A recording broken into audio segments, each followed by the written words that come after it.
Bonjour les amis, c'est Tony le Belge. Bon alors là je vous fais chaque fois des nouveautés. Nouveautés pour la moto et nouveautés pour la captation de la vidéo. Je ne sais jamais exactement ce que ça va donner. Je découvre avec vous, j'espère qu'elle sera quand même pas mal. Alors aujourd'hui on est sur la Bager DCT Honda avec le 6 cylindres à plat qui est juste extraordinaire. Alors souvent on me dit, ouais Oli, t'avais quand même dit au salon que t'allais partir avec cette moto là en vacances. Eh bien évidemment avec tous les changements et tout ce qui s'est passé cette année-ci, je suis parti en Africa Twin. Je vais pas me plaindre non plus, c'est quand même sympatoche comme bécane aussi. Alors celle-ci, on va faire que de l'embarquer, juste la présentation statique en noir mat, elle est juste magnifique et vous pouvez le voir, ça vous ne pourrez pas le voir évidemment en roulant. Contrairement aux Harley Davidson qui, lorsqu'ils font une ligne plate, on va dire, ont tendance à faire des selles passagers string et en descente, ici pour le coup c'est une selle passager plate et qui permet aux passagers de en fait coller sa jambe ici et qui amène vraiment une position très agréable. Alors je peux vous le dire parce que évidemment Sonia l'a testé hier et elle a trouvé ça juste génial. Alors on retrouve bien entendu tout le tableau de bord de la Goldwyn sur cette Bager DCT avec toutes les infos qu'il faut, etc. L'essence, etc. Alors c'est assez amusant parce qu'évidemment après avoir roulé avec l'Africa Twin, d'un coup ce tableau de bord a pris un coup de vieux. Il y avait tellement de trucs top sur l'Africa Twin que ça me fait assez bizarre déjà au départ d'avoir un tableau de bord qui n'est pas tactile. Ouais, je sais, ça fait bizarre. Alors j'ai fait exprès de me garer dans une situation un peu hasardeuse puisque on démarre déjà ce 6 cylindres qui fait juste un son extraordinaire pour justement vous montrer tout l'intérêt de cette marche arrière et cette marche avant. Bon là je vais vous faire marche arrière. Donc ici, je me suis garé dans un trou. Donc, on va reculer. La moto tombe dans le trou. Et là, en fait, tout en douceur, elle ressort du trou. Je ne sais pas si ça va être visible sur la caméra. Mais franchement, hop, là, elle est vraiment dans le trou.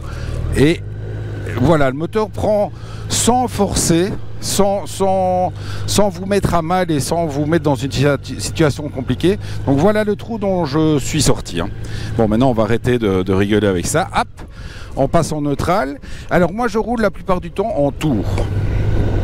Parce que je trouve que c'est juste la bonne boîte. Donc les modes de boîte sont ici sur la droite.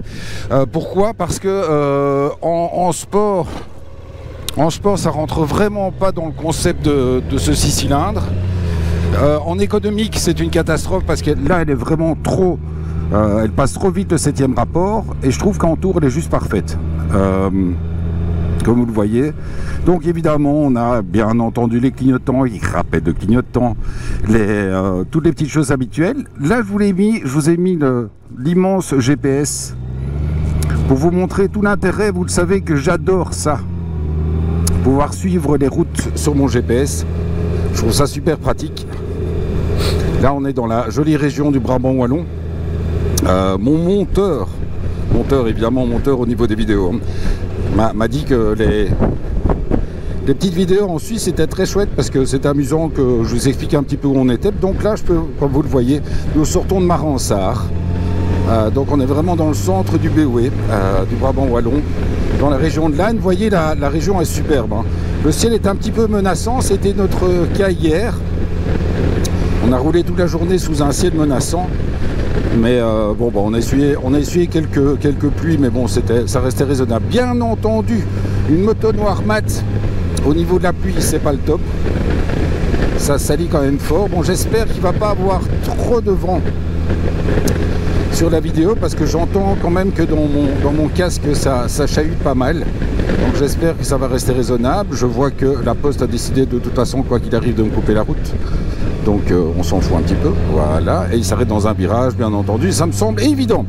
Donc voilà, je trouve que la Bager en 6 cylindres a vraiment son mot à dire face à la Goldwyn, puisqu'évidemment il y a une différence de prix assez nette. Bon, évidemment, en retirant certains équipements, comme l'airbag, comme évidemment le coffre avec les valises. Mais vous le savez, je suis un petit peu un anti-top case. puisque bon, ben, c'est certain que ce coffre avec les valises, d'une part, amène un poids assez conséquent en porte-à-faux, et en plus, ne l'oublions pas, justement, imaginons un jour comme aujourd'hui avec autant de vent, j'aime autant vous dire que sur autoroute, ça pourrait être extrêmement désagréable si vous n'avez pas un passager. Puisque bien entendu, vous avez le côté prise au vent et surtout le côté incurvé du dossier qui amène des turbulences terribles pour la moto. Ici, pour le coup, bah, évidemment, il n'y en a pas, vu que de toute façon, la moto en est dépourvue. Et je vous dis, franchement, le passager hier vous a clairement dit que la position, grâce au fait qu'elle pouvait coincer ses jambes sur les valises, bah, c'était tout à fait agréable. Alors, je vais m'arrêter ici parce que j'ai peur qu'il y ait vraiment trop de vent et que vous soyez encore fâchés sur moi. Tout le monde n'arrête pas de m'engueuler. Voilà. Voilà. Hop là. Donc, comme sur l'Africain, retour automatique des clignotants, ça je vous l'ai dit tout à l'heure. Donc au niveau, ici, on a un pare-brise qui est plus petit. Donc aussi pour garder cette ligne super sympa. Avantage évidemment de ce pare-brise, mais comme sur la Goldwyn, c'est bien entendu qu'il soit électrique. Je vous assure que même sur un petit pare-brise comme ça, c'est très pratique parce que hier j'ai eu le coup. J'étais sur l'autoroute et dès le moment où j'étais à plus de 130, 140, j'avais vraiment le vent qui me soufflait dans le dos, c'était extrêmement désagréable. Alors il y a des petits trucs qui sont surprenants de la part de Honda, style ça. Ben alors, ils auraient quand même pu changer le logo de la Goldwyn avec le top case par l'arrière de la Bagger quand même, merde. Mais bon, voilà, ça fait partie des petits détails. Pour le reste, franchement, cette moto est aboutie. Il y a toujours ce petit truc qui a l'air un peu ridicule comme ça, mais qui amène vraiment du vent face au pilote lorsqu'il fait très chaud, ce qui était le cas hier soir, démarrage en côte, arrêt automatique, etc. Pour ici, sur le commode gauche, c'est un petit peu plus simple, évidemment il y a beaucoup moins aussi de choses à gérer que sur l'Africa Twin, donc c'est assez simple au niveau du téléphone, etc. Marche avant, marche arrière, source, clignotant, etc. Ici à gauche, pas grand chose, cruise control, les feux de détresse, warning. Donc cruise control qui fonctionne tout aussi bien que sur l'Africa Twin, puisqu'en plus vous gardez toujours ici sur le tableau de bord les kilomètres-heure recherchés. Et donc comme je vous l'ai dit aussi sur l'Africa Twin, l'avantage du DCT avec un cruise control, c'est que quand vous sortez d'un péage, vous cliquez dessus et il vous ramène à la vitesse où vous étiez auparavant. Sans devoir changer de vitesse. Alors sur celle-ci, bien entendu, comme sur la Gold, vous avez le petit frein à main. Rigolez pas, sur une moto aussi lourde, ça peut être vachement pratique. Ici, bah, évidemment, comme il n'y a pas d'airbag, on a récupéré ici une superbe boîte, enfin un genre de boîte à gants, avec un petit truc bien pratique pour y ranger votre téléphone. Le masque, bien entendu, obligatoire. Alors, voilà, toujours le petit point où tout le monde s'engueule un petit peu, c'est effectivement sur la capacité des valises. Et c'est vrai qu'elles sont vachement plus petites. Alors, voilà, moi je pars toujours du principe, je vous l'avais dit aussi sur l'Africa, qu'une moto doit être au maximum, la chose la plus large sur la moto, ça doit être les rétros.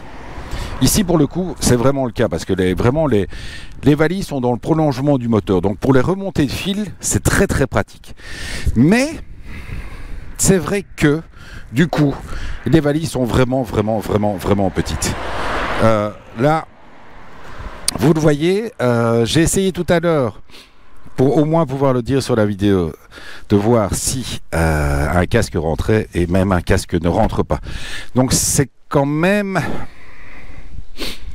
Sur une moto comme la Gold, c'est quand même un petit peu embêtant de vraiment se retrouver avec des valises aussi petites. Donc c'est là où, voilà, peut-être partir sur, peut-être pas sur le grand top case style Gold jusque là, mais peut-être sur quelque chose, sur un genre de, parce que bon, il y a de toute façon la place, mettre vraiment un dossier avec un petit porte-paquet pour pouvoir y transporter l'un ou l'autre sac, pour quand même avoir une capacité de chargement un peu plus grande. Bon, on peut pas tout avoir, on peut pas avoir le beurre et l'argent du beurre et le sourire de la crémière. Donc évidemment, on a cette ligne qui est juste, qui est très très belle, qui est vraiment super équilibrée, que je trouve vraiment géniale. En plus avec les noirs mat et les petites touches bordeaux, c'est très très joli. Mais voilà. Personnellement, je le disais à Sébastien et à Gilles hier, personnellement, moi, à l'heure actuelle, je serais prêt à craquer pour cette bailleur parce que j'adore ce cylindre à plat. Pour aller rouler tout seul, elle est juste fabuleuse.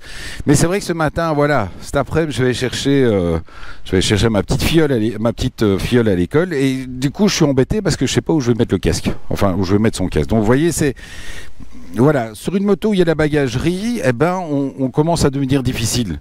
Alors que, bon, bah, évidemment, sur les autres motos, on se pose même pas la question. On sait que de toute façon, il n'y a pas moyen de mettre la bagagerie. Enfin, il n'y a pas moyen de mettre un casque ou autre chose quelque part. Donc, bah, voilà. Mais ici, sur celle-ci, comme il y a de la bagagerie, on dit, ouais, tant pis, je le mettrai dans le coffre et ça marche pas.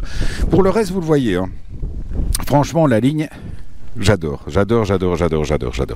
Bon, en tout cas, pour la suite, alors je dis toujours pour la suite mais j'en sais rien, donc j'imagine que je vais sortir cet essai d'ici quelques semaines, après avoir sorti les différents essais de l'Africa Twin, de la Svartpilen 701, de la Rebelle 500, j'ai la CB 1000R aussi, la petite édition spéciale. Je pense avoir la CB 650R également cette semaine, les deux MT, j'espère en SP, donc la 09 et la 10. Donc ce sont toutes normalement des essais que vous allez retrouver. Donc de toute façon, je vais avoir la toute nouvelle Tracer 700. D'ici 2 ou 3 semaines, deux nouveaux modèles Harley Davidson qui sont effectivement sortis en 19 mais qu'on n'avait pas encore eu l'occasion d'essayer. Donc il y a encore pas mal de choses qui vont arriver sur la page, donc continuez à vous abonner, continuez à liker ou pas mes vidéos, parce que grâce à ça, voilà, je reçois ce type de bécane. Allez, on se retrouve bientôt, ciao les amis.